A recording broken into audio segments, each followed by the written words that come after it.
Bonjour à toutes et à tous, j'espère que vous allez bien et que vous avez été bénis par le message que nous avons partagé précédemment sur l'évangile du Seigneur Jésus-Christ que nous avons partagé avec vous dans l'évangile de Jean au chapitre 6. Nous avons lu du verset 37 au verset 40 et je crois que vous avez été bénis.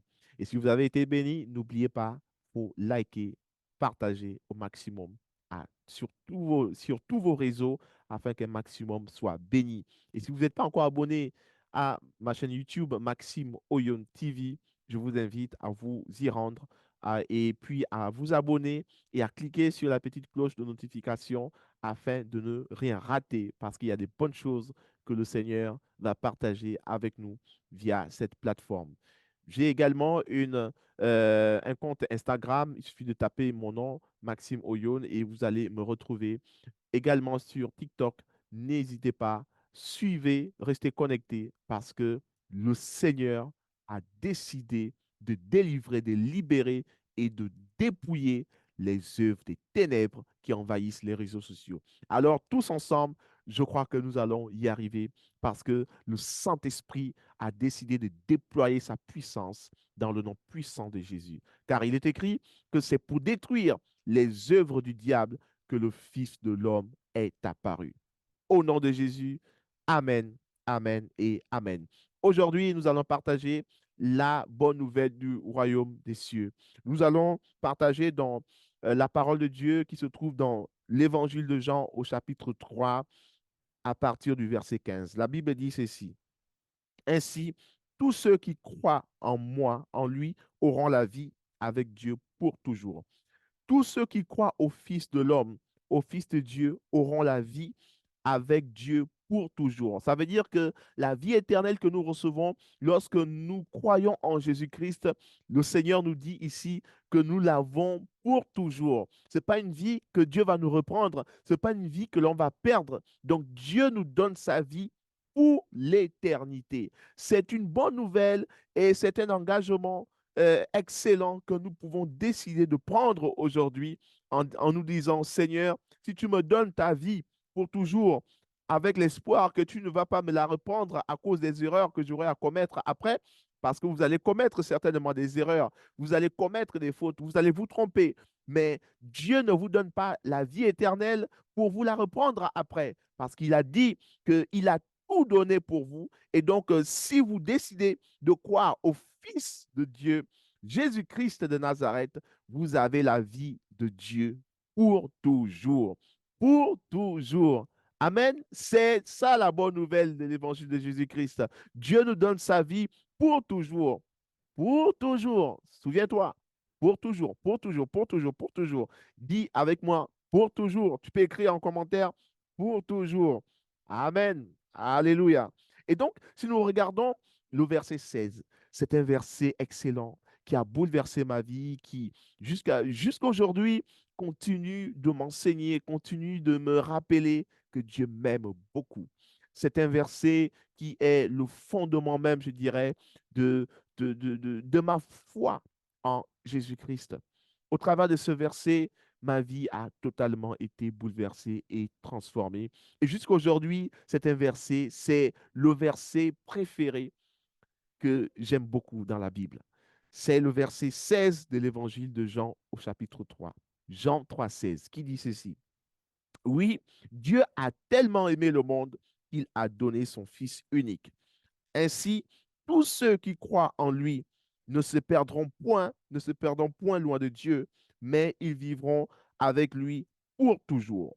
En effet, Dieu n'a pas envoyé son Fils dans le monde pour condamner le monde, mais il l'a envoyé pour qu'il sauve le monde. Celui qui croit au Fils n'est pas condamné, mais celui qui ne croit pas, celui-là est déjà condamné parce qu'il n'a pas cru au Fils unique de Dieu. Donc, celui qui croit au Fils n'est pas condamné, mais celui qui ne croit pas, ça veut dire que tu décides de ne pas croire en Jésus-Christ, le Seigneur dit que tu es déjà condamné. Tu t'es condamné toi-même alors qu'il ne veut pas que tu sois condamné. Pourquoi? Qu'est-ce que cela te coûte de croire en Jésus-Christ? Tu n'as rien à perdre, tu n'as rien à y perdre, tu as tout à y gagner. On ne te demande pas une contribution financière, de croire en lui. Si tu crois en Jésus-Christ, je te garantis que le Seigneur changera et transformera ta vie. C'est une assurance éternelle. Ce n'est pas une fable. Et je t'invite d'ailleurs, à toi qui ne crois pas encore en Jésus-Christ, je t'invite à croire en lui. Et je te lance ce défi. Et si tu crois en Jésus-Christ et que tu constates que ta vie ne change pas, envoie-moi un commentaire. Envoie-moi un message en privé afin que nous puissions en discuter. Parce que je pourrais t'accompagner et te prouver par A plus B que lorsque tu donnes ta vie à Jésus-Christ, ta vie change. Elle change. Quand je parle de ta vie, tu te rends peut-être, si je ne parle pas, peut-être que pour toi, une vie réussie, c'est une vie qui a beaucoup d'argent. Voilà, tu regardes beaucoup au bien matériel. Mais la vie que Dieu te donne, elle est bien plus que cela. La vie que Dieu te donne est bien plus que cela. Et il est inadmissible que Jésus-Christ vienne dans ta vie et que cette vie ne change pas. Parce que tous ceux qui ont cru en Jésus-Christ ont vu leur vie changer, ont vu leur vie transformée, ont vu leur vie être totalement délivrée de l'emprise du péché. Alors, si tu rencontres Jésus-Christ et que tu laisses le Seigneur entrer dans ta vie, cette vie que Dieu te donne, forcément, c'est une vie nouvelle. Alors, je t'assure que tu ne seras pas déçu. Tu ne seras pas déçu. Tu n'es pas obligé de vivre dans la condamnation.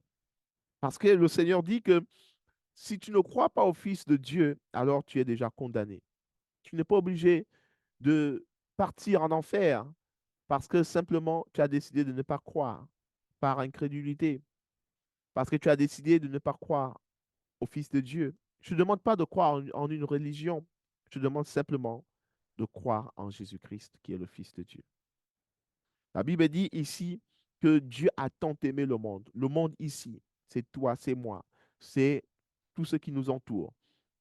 Il y a des bonnes personnes, des mauvaises personnes, des gentils, des méchants, des criminels, des méchants, voilà, des hommes politiques, des hommes d'affaires, voilà, des mafieux, des méchants.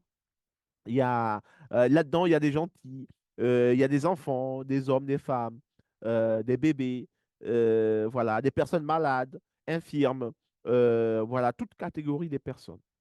Il dit qu'il a tant aimé le monde. Et la preuve de l'amour de Dieu, qu'il a tant aimé le monde, la preuve en est qu'il a donné Jésus-Christ, son Fils unique, en sacrifice. Il a sacrifié. Pourquoi l'a-t-il sacrifié? Il a sacrifié afin que par le sang de Jésus et par la mort de Jésus-Christ, nos péchés puissent être effacés, ôtés de nos vies. Parce que c'est le péché qui nous empêchait de vivre la gloire de Dieu. C'est le péché qui nous empêchait de vivre l'amour parfait, qui nous empêche de vivre la paix parfaite, de vivre la joie parfaite, de vivre l'abondance de Dieu. C'est le péché qui nous empêche de vivre la vie que Dieu veut que l'on mène sur cette terre jusque dans l'éternité, que nous appelons la vie éternelle.